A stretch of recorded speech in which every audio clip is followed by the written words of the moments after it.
Lo tenemos a Gabriel Chirichi, historiador, director nacional de educación del Ministerio de Educación y Cultura. La vamos a intentar dividir en dos partes esta nota. La parte que más me gusta a mí es la primera parte. Así que si se nos va el tiempo y no te puedo hacer ninguna pregunta, Gabriel, buenos días, sobre tu rol como director nacional de educación, bueno, ¿qué va a ser? Son cosas que pasan. No, igual alguna cosa creo que está entrelazada, ¿no? Pienso que en gran medida también ese rol tiene que ver con el ser profe de historia. Gabriel, quizás el rostro para algunos no tiene por qué ser tan conocido, pero la voz seguro que es conocido para muchos más, columnista de historia en varios programas de radio. Yo lo recordaba primero de Suena Tremendo, pero él me contó que tuvo una etapa anterior en No Toquen Nada y después muchos años en No Toquen Nada. Un gran aprendizaje también para divulgar, interactuar con lo que se estudia de historia, y no solo con cómo se da clase, sino también cuando lo llevas a un espacio como la radio. Tiene eso ya de ágora pública, y bueno, la experiencia con Suena Tremendo, con No Toquen Nada, para mí fue muy formativa también. Te voy a pedir, como tipo de radio que sos... No quería hablar muy arriba del micrófono por las dudas, pero... Te apuntes más derecho, dale, me apuntan los compañeros ahí. Si no, viste que yo soy medio gritón, salgo muy arriba y dice, lo quiere tapar al otro, ¿qué le pasa? Bueno, tengo en mis manos, y es lo que nos convoca, este libro, que lo voy a mostrar por acá, que se llama 200 años del nacimiento de Uruguay, la provincia que se hizo país, que toma como excusa una fecha, pero es un libro que no se queda en el 25 de agosto de 1825 a relatar lo que sucedió aquel día en la Florida, sino que va hacia adelante, pero también va hacia atrás, va, vuelve, viene, para hablar de algo que en algún momento será como un tótem, no se cuestionaba, ese era el día de la Declaratoria de la Independencia, pero con los revisionismos históricos empezó realmente. Ese es el día de la independencia, y capaz que te la tiro así ya de entrada y después quiero algunos aspectos del libro así. Me parece que una de las respuestas como iniciales es sí, pero no la independencia del relato romántico nacionalista del Uruguay, sino es el día de la Declaratoria de la Independencia de el conjunto de movimientos políticos, pues no era uno solo, ¿no? Es decir, había diferentes actores, colectivos, saquemos del lado de los próceres. Pero es una asamblea con representantes de casi todos los pueblos del interior de nuestro territorio, que era lo más poblado del territorio también, era otro territorio oriental, ¿no? Otra sociedad. Montevideo estaba ocupada por los portugueses, Colonia también, algunas zonas, Maldonado todavía les costaba, Rocha, ¿no? Esos pueblos se declaran independientes del Imperio del Brasil. Y eso me parece que es muy importante, porque dentro del proceso más largo que venía ocurriendo desde la crisis del orden colonial, la crisis que tuvo varias etapas, ¿no? Es decir, las invasiones inglesas, los problemas con el arreglo de los campos, la revolución, la experiencia federal liderada por Artigas, con mucha participación popular y con ideas muy avanzadas de liberalismo, de república, ¿no? De igualdad.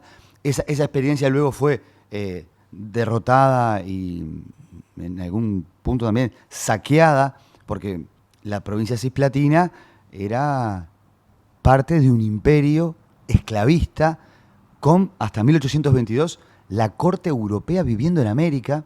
O sea, Río tenía al rey de Portugal.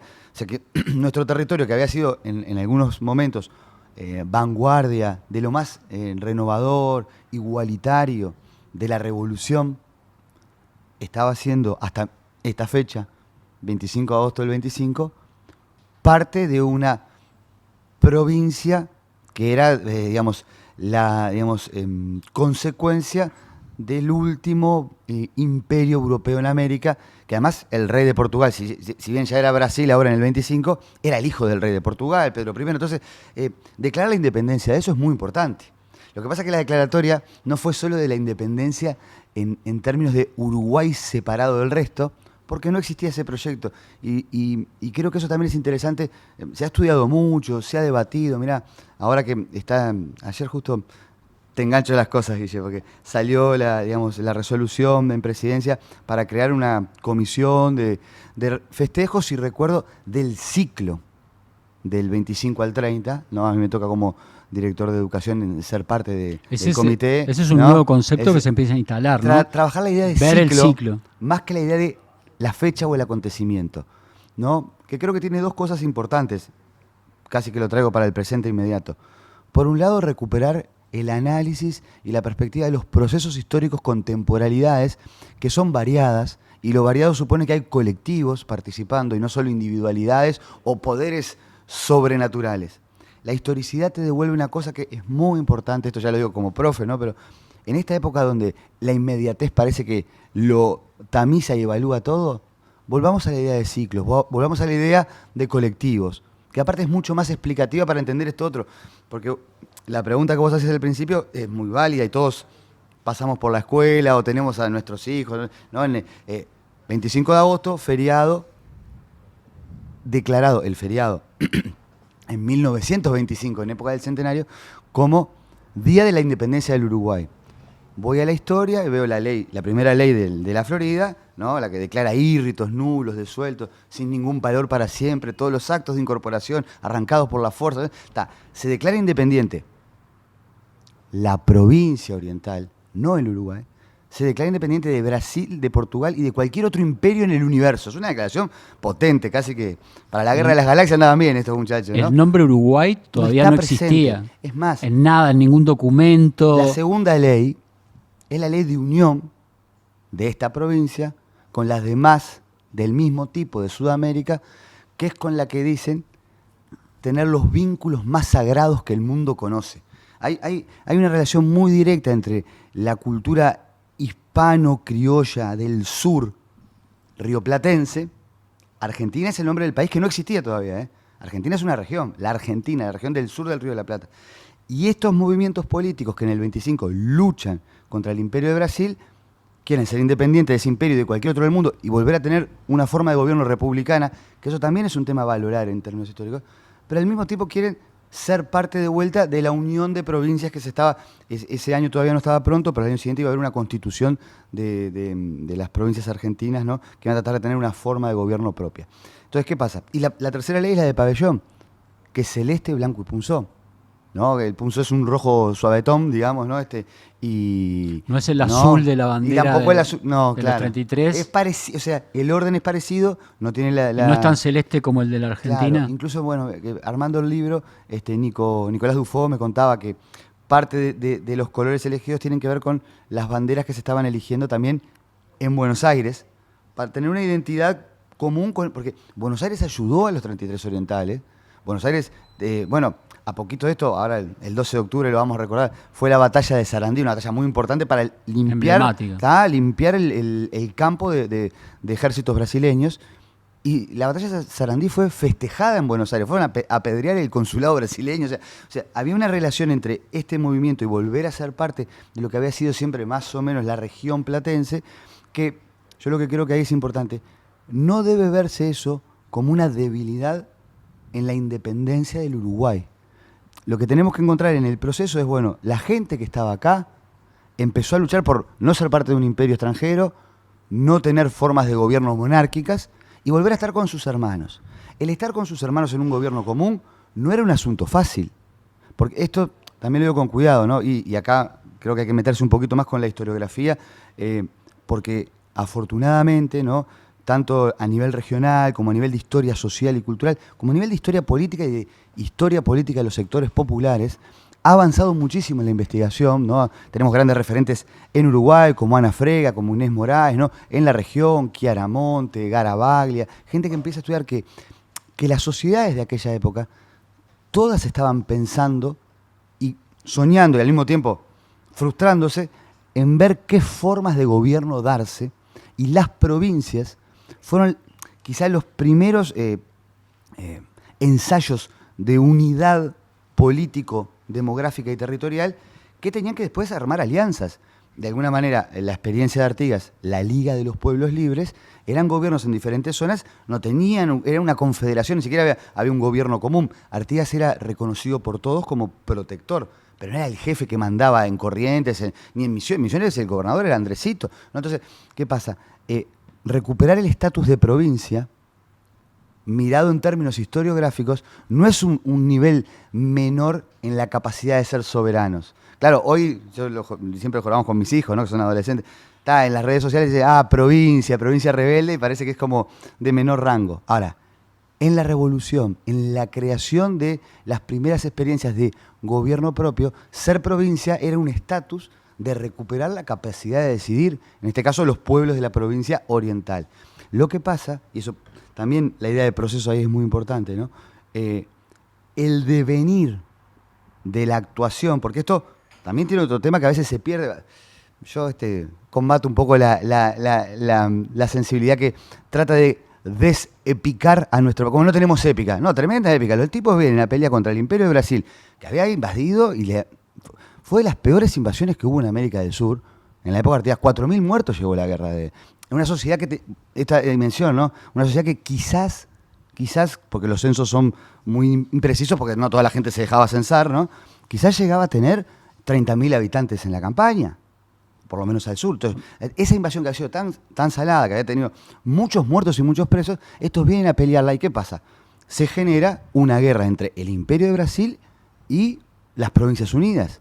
Una guerra que va a durar 3 años. Y tanto lío se genera que Inglaterra va a venir a intervenir porque todo el mercado del Río de la Plata queda afectado. Era un mercado clave para la exportación de cueros, pero además para las inversiones, ¿no? Es decir, la avenida de Ponsonby y bueno, toda la correspondencia que hay de Hood, de todos los cónsules acá, están súper preocupados porque el Plata era una región clave para la revolución industrial. Entonces, la movida que hacen el 25 de agosto para liberarse desata una nueva guerra regional y ahí se da esto que me parece también es interesante verlo, ¿no? La complicación de mantenerse unidos en la guerra con los hermanos del Plata, porque Buenos Aires hace una constitución centralista en el año 26. Esto es increíble también, ¿no? Ninguna provincia la acepta, porque las provincias eran federales, y Buenos Aires se adjudicaba incluso que hasta el presidente lo designaba a Buenos Aires, que es Rivadavia. Provisorio, pero entonces las provincias se levantan en armas contra Buenos Aires. La única provincia que la acepta, porque Buenos Aires nos ayuda, es la provincia oriental. Y en el 26 es una cosa increíble. Se da un hecho terrible, porque yo no lo recordaba tanto, me gusta la historia, pero no recordaba ese hecho que es prácticamente que tu madre te rechace. Tu madre te rechace. Y es medio así. ¿Por qué decís? Y es medio así, porque vos estabas contando la única provincia que le termina dando apoyo, que tiene que ver con el apoyo general que se le daba a esa guerra que teníamos con Brasil. En ese momento en que a ese poder central que estaba en Buenos Aires se le abre otro frente importante, deciden, bueno, vamos a devolverle a los orientales, a los brasileros. Entonces, de alguna manera, nosotros queríamos, cuando ahora en Twitter te crucen y te digan provincia rebelde, ustedes nos volvieron a... Bueno, una parte, ¿no? Es muy apasionante el tema. Claro, uno lo recorta en un lugar u otro y puede decir, nos devolvieron. Mirá, es brutal.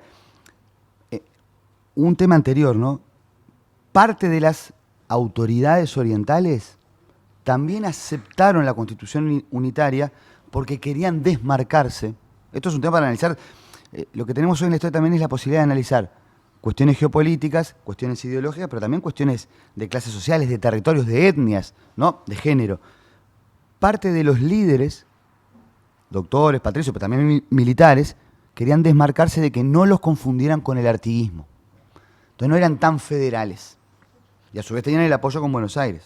Pero eso a nivel de los líderes.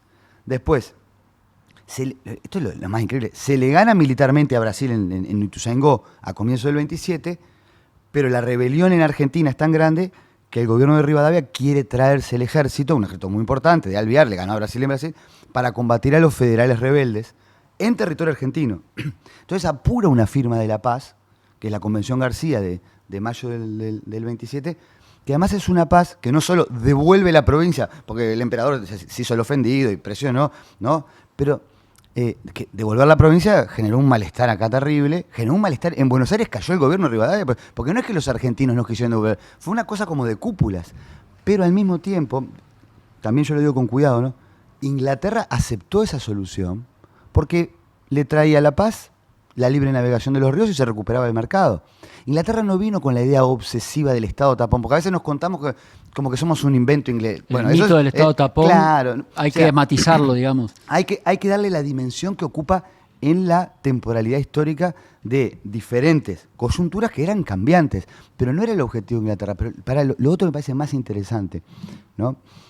Cuando se da este fenómeno y se devuelve la provincia a Brasil, ¿no? Que genera descontento, bueno, algunos hablan con Lavalleja para que se quede tranquilo y que, bueno, quizá en esa provincia, si hay elecciones, él pudiera ser presidente, porque Lavalleja era más que nada el jefe militar, ¿no? Rivera, que no estaba participando mucho, habla con el nuevo gobierno federal de Buenos Aires, Rivera que había estado con los brasileños, es fantástico, y se ofrece para juntar gente e ir a reconquistar las misiones más al norte, que habían sido históricamente, las misiones estaban muy vinculadas a nuestro territorio y a lo argento. Y Rivera va a iniciar en el 28 la campaña de las misiones en clave de federalismo, una cosa que es increíble. Entonces, ¿por qué cuento esto? Porque ahí cuando se vuelve a complicar la guerra, algunos observadores británicos plantean que el peligro está en que la gente quedó muy desconforme con lo que hizo Buenos Aires, con el gobierno de la provincia, y que la mayoría de los orientales son partidarios de una independencia absoluta, lo dice así Samuel Hood, que es un cónsul que estaba acá, con el sistema igualitario y peligroso, dice él, de Artigas, ¿no? Yo creo que cuando vos mirás toda la secuencia, empezás a reencontrar que en nuestro pueblo, por diferentes razones, hubo una vocación de independencia y no ser ni parte de una monarquía, ni integrado a digamos, una potencia europea con ideas de igualdad, y hermanos de todo el resto del Río de la Plata. El devenir llevó a una cosa que ni Buenos Aires centralista nos podía gobernar, y los brasileños tampoco, y esa solución, la Convención Preliminar de Paz, tampoco es que se inventó un Estado de la nada, es decir, este territorio de alguna manera también tenía su capacidad propia de gobernarse, y generar la posibilidad de que se hiciera una constitución, de que la gente pudiera elegir a sus autoridades, fue fruto de lo que empezó el 25 de agosto, ¿se entiende? Entonces, hay una secuencia ahí que es bien interesante y que, lo otro que tenemos que pensar, me parece, es que, esto en términos históricos, después yo no me meto con la sensibilidad de las personas, pero digo, la historia te ayuda a que no se pueden esencializar las naciones. Los relatos nacionales son producto de una construcción simbólica, desde los poderes de las élites culturales, el sistema educativo, las instituciones oficiales, pero en realidad las naciones, hay un libro hermoso de Hobsbawm, ¿no? Naciones y nacionalismo, son construcciones comunes en donde el Estado juega un rol, pero son siempre parciales y contemporáneas a las coyunturas, y a mí lo que me parece más interesante es que nuestra nación que surge ahí es bien fruto de una mezcla regional, fronteriza, hasta te diría, de la coyuntura internacional, que da lugar a un proyecto que, ojo, en cierta medida algo histórico bien estaba, porque ya van 200 años de ser un territorio autónomo e independiente. Gabriel, hay muchísimos aspectos para entrarle al libro, pero bueno, el tiempo se nos empieza a volar. Quiero referirme a uno que no me parece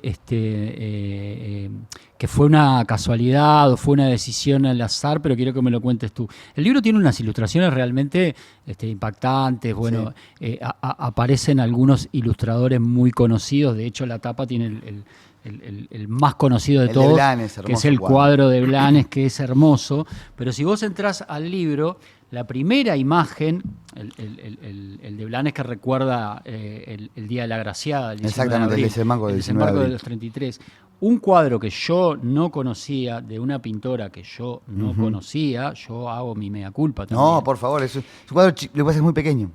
Que es un cuadro que se llama, voy a ver si lo puedo mostrar y si no hace reflejo en la cámara, que se llama Desembarco de los 33 Orientales, obra de Josefa Palacios, pintora uruguaya, 1854, Museo Histórico Nacional, a ver si a veces hace reflejo. Es un cuadro, aparte es muy lindo porque tiene ese toque más nocturno, ¿no? La bajadita de la Graciada, está... exacto. Ese cuadro está en el Museo Histórico, pero déjame simplemente para redondear, reivindica a una artista que quizás no es tan conocida, y digo quizás por decir algo, pero me parece que la mayoría de la gente no la debe conocer, por lo menos no al nivel de que conocemos a Blanes. Y después en el libro hay un capítulo dedicado a algunas mujeres y que las muestra además y se refiere específicamente a ellas como mujeres de armas tomar, que no eran mujeres que estaban de alguna manera bajo la pata del hombre, no opinaban, no se expresaban. Entonces me parece que quizás dentro de la cosa que hacemos revisionismo también hay un sentido ahí de darle otro protagonismo a una figura desde la pintura olvidada, pero también desde la historia de aquellas mujeres que en aquella época también, ¿por qué no?, hacían política. Claro, mira, ahí yo diría dos cosas. Uno que primero agradecer también porque el libro lleva la autoría personal, que es una cosa que, bueno, es de estilo y es linda, pero siempre es una obra colectiva. Y Banda Oriental también le dedicó mucho a conseguir las obras en alta calidad. Tuvimos el apoyo del Museo Histórico, del Cabildo, ¿no?, de otros colegas historiadores. Incluso se desempolvaron algunos mapas de la vieja Crónica General del Uruguay, porque esto uno lo cuenta así, pero claro, verlo con mapas, verlo con los cuadros de época es re interesante. Y el de Josefa Palacios está en el Museo Histórico, es un cuadro de pequeño porte. Ahora en los ciclos que estamos haciendo desde el Poder Ejecutivo por los cada una de las efemérides, hubo uno sobre la pintura de Blanes y la de Josefa Palacios, en donde Laura Malosetti, que ahora, bueno, Laura es una excelente investigadora de historia del arte, ¿no? Y bueno, ha curado muchas cosas y ha trabajado sobre la obra de Blanes.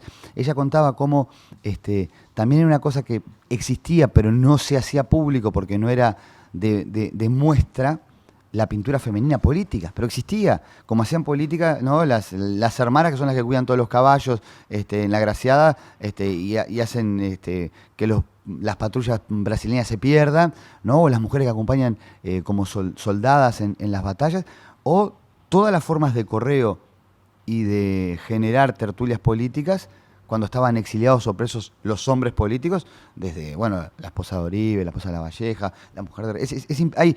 También ahí nosotros, de a poco, creo que todavía falta mucho, pero gracias a los avances que, por ejemplo, Inés Cuadro, Lourdes Peruchena, otras historiadoras vienen aportando, ¿no?, tenemos como una dimensión más rica para conocer un proceso en su multiplicidad, que, viste, lo otro yo te decía es, a mí me parece que tenemos voy a cruzar las cosas, ¿no?, pero porque lo digo también ahora como parte de la Dirección de Educación, tenemos que celebrar el bicentenario en clave de interseccionalidad, ¿no? Es decir, nuestra historia es una historia hermosa, compleja, contradictoria, pero muy atractiva, como, yo insisto, como nuestro fútbol, como nuestra educación, como nuestra economía, pero hoy tenemos la oportunidad de mirarla en clave regional, con diversas perspectivas de género, de diferentes ideologías que existían a la vez, y también con las perspectivas de la etnicidad. Nosotros en el libro, el planteo que yo hice fue muy menor porque también uno tiene que ser consciente de los límites de lo que conoce. Pero bueno, justo tuvimos hace poquito en el encuentro de educación afrocentrada, ¿no?, cómo fue la independencia de este proceso para las comunidades afro. ¿Qué pasó, ¿no?, con los pueblos originarios, que tienen tremenda participación en las misiones, por ejemplo? Creo que a lo largo del ciclo de estos 5 años vamos a tener muchas más diversas y enriquecedoras respuestas a esto, que yo creo que nos van a seguir reuniendo como una comunidad en diversidad, que es una característica súper linda de nuestro país. Yo creo que, más allá de celebrar la ley de independencia o no pabellón, lo que está bueno pensar es que somos parte, en un rinconcito, a veces pensamos, rinconcito porque es chico al lado de los dos grandes, ¿no? Es un rincón grande de tierra igual, ¿no? Para otros países Uruguay es grande, sí, pero totalmente. En un rincón de la tierra perdido al sur, de frontera agrario-portuaria, y surgieron ideas de vanguardia en la primera revolución americana, de latinoamericana, impresionantes, y se creó una república, luchando ahí contra Argentina, Brasil, con estas mezclas, que tuvo una constitución que, para los ojos de cualquier historia del constitucionalismo, marcó casi una centuria de duración, con otras complicaciones que hay que estudiar después. Pero entonces, yo creo que tenemos que recuperar, sin romantizar y sin idealizar, también el valor de lo que hicieron aquellas personas en su contexto. ¿Se permite ser contrafáctica la historia o no? Bueno, lo contrafactual... O no está permitido. Yo creo que lo contrafactual siempre es un ejercicio de reflexión, ¿no? Entonces, porque siempre fantaseamos. ¿Qué hubiera pasado si hubiéramos sido brasileños? ¿Qué nos hubiera pasado si hubiéramos sido argentinos? Más allá de los gobiernos de turno. Es muy lindo contar. ¿Qué nos hubiera pasado si hubiéramos sido parte de la Commonwealth? Yo te voy a decir lo que le decía Confucio. Me gusta esta frase, ¿no? Cuando le decían, maestro, ¿por qué no se ocupa de los dioses, de los espíritus? Y dice, tenemos tantos problemas con la vida terrenal. Está bien que se ocupen otros, decía Confucio, ¿no? Pero tratemos de analizar. O sea, es muy lindo el ejercicio contrafáctico. Ahora, yo creo que es más lindo, con lo que tenemos histórico, saber más de nosotros mismos. ¿Por qué, digamos, cómo es la vida de los afro-uruguayos? ¿Cómo es la vida? ¿Cómo participaron los territorios? Mira, siempre pongo esta pregunta que surgió de las clases y de investigaciones muy buenas, ¿no? Inés Moraes propone, para analizar aquel pasado, 3 paisajes agrarios que ocupaban nuestra región. El paisaje norte misionero, el paisaje sur atlántico y el paisaje de la frontera con Brasil, que tienen cada uno como características diferentes. Vos lo pensás ahora, el litoral y el sur de Montevideo, ¿no? Cuando se crea el Uruguay en el 30, se hacen 9 departamentos. Hay uno, que es el más grande de todos, que es todo el norte del Río Negro, que es Paysandú. ¿Por qué?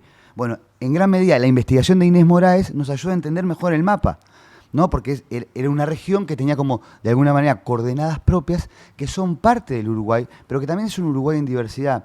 No sé, viste esto que se conversa ahora, bueno, cómo hacemos políticas diferentes para las fronteras. Yo creo que tenemos que seguir trabajando. No tengo problema con soñar, por ejemplo, si Río Grande del Sur hubiera sido parte de nosotros. Muchas veces los riograndeses, los gaullos se lo plantean, ¿no? La bandera de Río Grande tiene la diagonal artiguista roja. Y eran federalistas, no los monárquicos, ¿no? Entonces, Rolandildo Gaullo y Yuya eran hermanos, son primos, pero tendríamos cuántas copas del mundo, no sé. Ahora, yo creo que es muy interesante seguir explorando nuestras historias. No sé, yo me imagino con mucha ilusión, ¿no? Si pudiéramos, y acá, bueno, con la diaria ha tenido experiencias re lindas, ¿no? La diaria interior. Si pudiéramos contarnos la historia del Uruguay con las voces interseccionales de todos los departamentos, ¿no? Qué ejercicio tan rico, y ahí veríamos otras conexiones. Yo creo que además, por alguna razón, que hay que explicar, no sé, a mí me acuerdo cuando el maestro Tavares le iba bien en la Copa de Sudáfrica, y decía, yo no sé qué será, decía, porque llegamos a semifinales, ¿no? Que algo nos empuja, aparte que tenemos un gran grupo y un gran fútbol, ¿no? Pero por alguna razón, tampoco somos del todo argentinos ni del todo brasileños, y nos llevamos bien con ellos, pero somos uruguayos. No, somos Uruguay, con nuestras diversidades, somos también una sociedad capaz de estar muy vinculada a lo transatlántico, ¿no? Y hubo momentos de Montevideo, súper afrancesado, ¿no? De tener vínculos con las, a veces demasiado europeizados, pero también somos un país latinoamericano, ¿no? Y quizá no tenemos algunos componentes más propios de los nacionalismos argentino y brasileño, tenemos un nacionalismo más intermedio, que creo que dentro de todo, para la convivencia en diversidad, es mejor, porque un nacionalismo muy fuerte tiende y quiere homogeneizar a la población. ¿No? Hay alguna forma de ser uruguayo. Nosotros podemos ser uruguayos en diversidad, que por algo también tenemos la avanzada de las leyes de tercera generación de derechos humanos en el sur, ¿no? Entonces, yo creo que hay algunas cosas que nos conectan con eso que son para celebrar. Me quedó clara, y yo sabía que no iba a hablar nada del rol de Gabriel como director nacional de educación. Bueno, hacemos otra. Vamos a tener que hacer otra. Ahora se vienen novedades muy lindas la semana que viene. Tirame títulos. ¿Podés tirarme títulos? Sí, títulos, me parece. Se está trabajando muy lindo con un equipo en la Dirección de Educación súper valioso, articulando además con ANEP, con otras esferas del mundo educativo. Se ha reunido ya el Sistema Nacional de Educación con UDELAR, UTEC, SODRE, entidades privadas, y ahora la semana próxima ya cerramos las conversaciones, que fue un aprendizaje total, Guillermo, no te imaginas, ¿no? Pero las conversaciones para elaborar un proyecto que se está ajustando, pero se piensa llevar al Parlamento respecto a la Universidad de la Educación, que fue una de las cosas que trabajamos más fuerte. También hace poquito presentamos para el presupuesto la idea de abrir un programa educativo de etnicidades que acompañe en todo el país esto que venimos conversando, ¿no? Con la perspectiva afrocentrada. Por otro lado, se está trabajando la cuestión de volver a la participación de los docentes en la dirección de la educación, y estamos armando el Plan Nacional de Educación con una fuerte apuesta yo te dije titular y me entró a colgar, pero pasa que para mí es muy importante, para los colectivos que estamos en esto, a no solo cubrir lo que creo que es un compromiso del país, ¿no? La educación para la primera infancia y tender, esto lo dice nuestro compañero Javier Ayaume, que es el nuevo coordinador del CECEPI, que coordina la educación para la primera infancia, tender a universalizar el acceso, ¿no? Que sería muy importante, sino además una fuerte política para las adolescencias a partir de un programa de becas que se está estudiando y que se aspira a que, bueno, el refuerzo sea significativo, no solo en el monto y en el acompañar a más miles de chiquilinas y chiquilines a que vayan haciendo el liceo o la UTU, sino también acompañarlos pedagógicamente con, bueno, otros formatos que den cuenta. Yo me imagino algo así, lo venimos charlando, como en su momento fue Maestras Comunitarias, que fue un programa que hay que reivindicar mucho, que sacó muchas familias, incluso que estaban lejos de la educación pública, después de la crisis las recuperó. Bueno, con formatos de educación que complementen lo que ya hace la propia ANEP, ir a buscar a esos jóvenes, acompañarlos para que puedan terminar el liceo, y creo que sería un salto cualitativo para el desarrollo del país también.